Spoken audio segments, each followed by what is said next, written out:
जहां संयम है वहां विकल्प नहीं है, जहां संयम नहीं है वहां हजारों तरह के विकल्प हुआ करते हैं।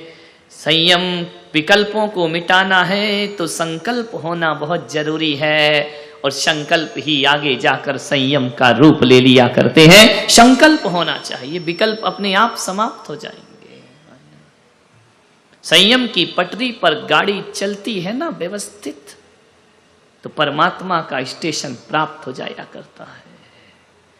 रेल यदि संयमित होकर चलेगी तब तो मंजिल मिलेगी, और रेल यदि पटरी से उतर गई तो मंजिलें प्राप्त होने वाली नहीं है। सत्य का पथानुगामी संयम की पटरियों पर कदम रखता है। असंयमी व्यक्ति की यात्रा कोल्हू के बैल की यात्रा है। सुबह से शाम चलता है लेकिन पहुंचता कहीं नहीं है। वह आंख से पट्टी हटती है, जहां से चला अपने को वहीं खड़ा पाता है। चला बहुत पहुंचा कहीं नहीं। ऐसा तो नहीं कि तुम भी धर्म कोल्हू के बैल की तरह कर रहे हो। ऐसा तो नहीं कि तुम्हारी माला कोल्हू का बैल, तुम्हारे उपास कोल्हू के बैल, तुम्हारी पूजा कोल्हू का बैल। सब कुछ करने के बाद भी पहुंचे तो कहीं नहीं। जहां खड़े थे पर्यूषण हो जाएगा, 10 दिन पूर्ण हो जाएंगे। जहां खड़े थे वहीं खड़े अपने को पाओगे। आगे की यात्रा बढ़ाइए। संयम नियम। 4 शराबी थे, नाव पार कर रहे थे। पहुंच गए नदी किनारे, नाव में बैठे, सारी रात चप्पू मारे, हाथ दुखने लगे चलाते चलाते। चारों शराबी शराब पिए हुए थे। बहुत चप्पू चलाया, थक गए, दिन निकलने लगा। एक शराबी ने दूसरे शराबी से कहा, जरा उतर के तो देख अपन पहुंच कहां गए। उसने कहा देखता हूं। नाव से उतरा, देखा, बोले अपन तो वही है। बड़ी जोर से हंसा। अरे शराबी ने कहा, 3 शराबियों ने कि पागल है क्या, बारी बारी से नाव खेई है। दूसरा उतरा, वो भी बड़ी जोर से हंसा। तीसरा भी हंसा, चौथा भी उतर करके हंसा। चारों बहुत हंसे यार। पूरी रात चप्पू चलाए, पहुंचे वही है, नाव तो खोली नहीं। ध्यान रखना, यदि नाव नहीं खोलोगे तो चप्पू मारने से क्या होगा। और असंयम की रस्सी नहीं खोली तो हर साल पर्यूषण मनाने से कुछ नहीं हुआ करता है। ध्यान रखना, जब तक राग की रस्सी नहीं खुलेगी, जब तक कषायों की रस्सी नहीं खुलेगी, जब तक मान अपमान की रस्सी नहीं खुलेगी, जब तक छल कपट की रस्सी ना खुलेगी, ना आर्जव होगा, ना मार्दव होगा, ना क्षमा होगी, ना शौच होगा। ध्यान रखिए, रस्सी खोलो। ईमानदारी से बताओ, हर साल रस्सी मजबूत होती है या खुलती है। पहले बहू बेटे पे रस्सी बंधी थी, इस साल तो पोता और हो गया।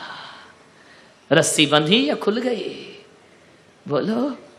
पोती हो गई, अब मूल से प्यारा ब्याज हो गया। कहां खुली रस्सी, चप्पू चला रहे हो तो क्या करें महाराज, पोते पोती नहीं होंगे क्या? होंगे भाई, खूब हो, हमारा क्या बिगड़ रहा है। ध्यान रखिए, दर्जनों से हो, हमारी जा क्या रहा हमारा। लेकिन ध्यान रखना, बहुत बुरा है ये राग मोह, इससे बचने का प्रयास करो। सोचना है, पोते पोती होना कोई बुरी बात नहीं है, अच्छी बात है, होना चाहिए। संसार है, व्यवस्था है, ऋषभ देव ने व्यवस्था बनाई है। संतति को जन्म दीजिए, धर्म और संस्कारों को आगे बढ़ाइए, कोई बुरी बात नहीं है। लेकिन पोते पोती का होना बुरी बात नहीं, इनमें अटक जाना बुरी बात हुआ करती है। ध्यान रखना, आसक्ति की रस्सी मत बांधिए। कुछ कुछ बंधन ऐसे होते हैं, संयम बंधन लगता है, संयम रूखा लगता है, संयम कठोर लगता है, संयम लगता है बड़ी कठिन चीज है। क्या करें, इच्छा ना हो तो भी बंधना तो पड़ता है। एक छोटी सी बेल को यदि ऊपर चढ़ना है तो उसे किसी बांस से तो बांधना ही पड़ता है ना। यदि बेल बंधेगी नहीं तो ऊपर कैसे चढ़ेगी? रस्सी को कुएं से बाहर निकालना है बाल्टी को तो बंधना तो पड़ेगा ना। जो बाल्टी रस्सी का बंधन स्वीकार नहीं करेगी वो बाल्टी डूब जाएगी, और जो बेल बांस का बंधन स्वीकार नहीं करेगी वो ऊंचाइयों को प्राप्त नहीं कर पाएगी, और जो भक्त गुरुओं का बंधन स्वीकार नहीं करेंगे वो परमात्मा की यात्रा नहीं कर। बंधन है गुरुओं का बंधन, अनुशासन का बंधन। गुरु के भी दंड हुआ करते हैं।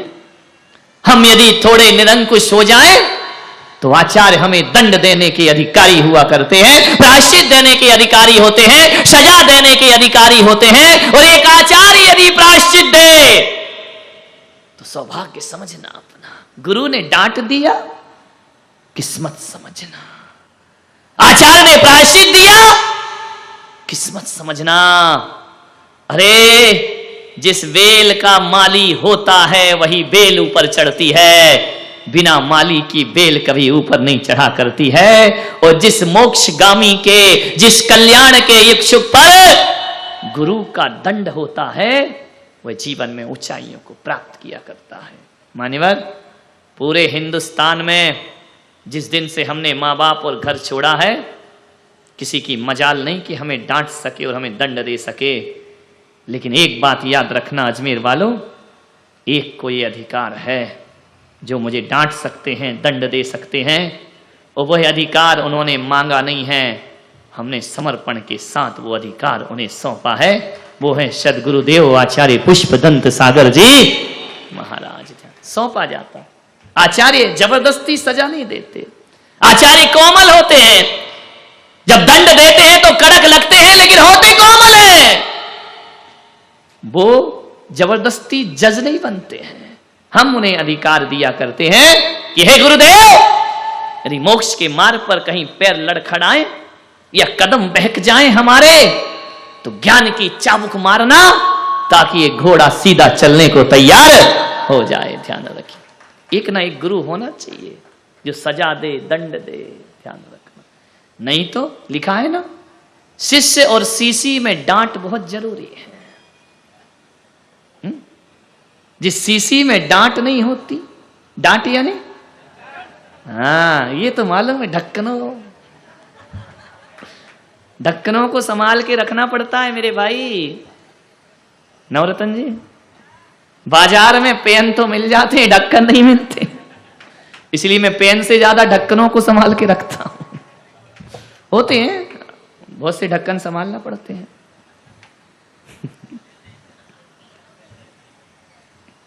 ढक्कन कीमती होता है भाई।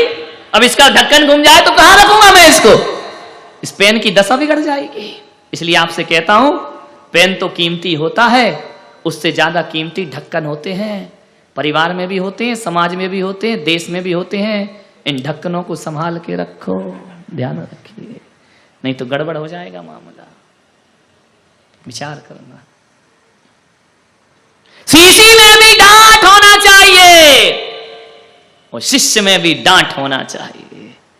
जिस सीसी में डांट नहीं होती, ढक्कन नहीं होता, वो सीसी समुद्र में गिर जाए तो क्या होता है? डूब जाती है।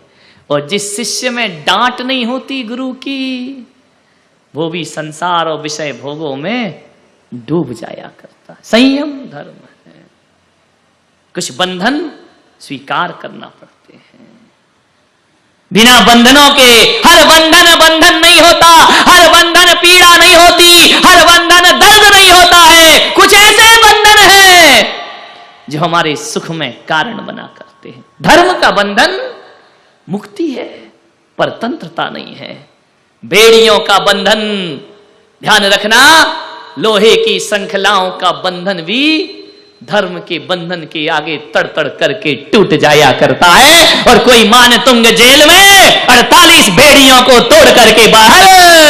आज ये धर्म का बंधन है। धर्म का बंधन वो बंधन है जो कर्मों की लोहे की बेड़ी नहीं तोड़ते हैं, कर्मों की बेड़ी को भी तोड़ करके फेंक दिया करते हैं। वो धर्म का बंधन, जिनराज के धर्म का बंधन, मोक्ष मार्ग का बंधन।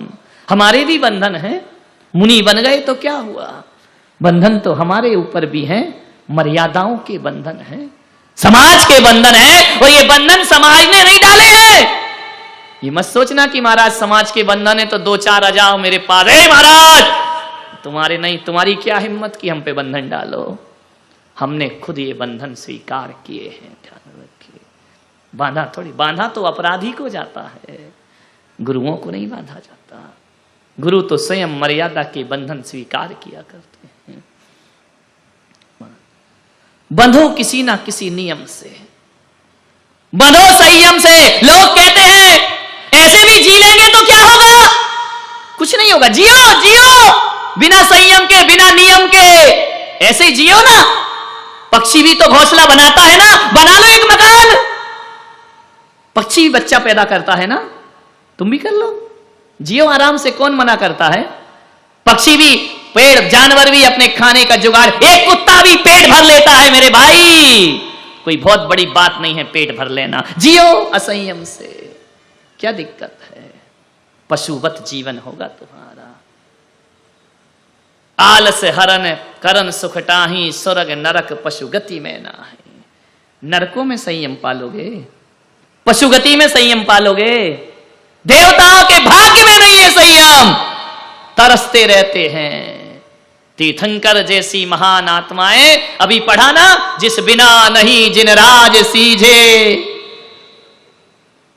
हाँ, कर दो हमारी तरफ इशारा, तू रोलो जग कीच में। कितनी जल्दी हाथ उठा दिए, भगवान के सामने बैठ जाते हैं पर्यूषण में लोग, ये ले लेंगे यार। जिस बिना नहीं जिन राज सीजे, तू रोलो जग कीच। तू रोलो, तू का मतलब क्या है, भगवान या महाराज या पड़ोसी। तू रोलो जग कीच में, तू रोलो जग कीच में, तू रोलो जग कीच में। अरे हटाओ, जिस बिना नहीं जिन राज सीजे, मैं रोलो जग कीच। तू कह दो तो बड़ी हिम्मत मिलती है कि मैं ही अकेला नहीं हूं, तू भी है बेटा, ध्यान रखना। तू नहीं, मैं रोलो जग कीच में, ये रोले जग कीच में, हम सब रोले जग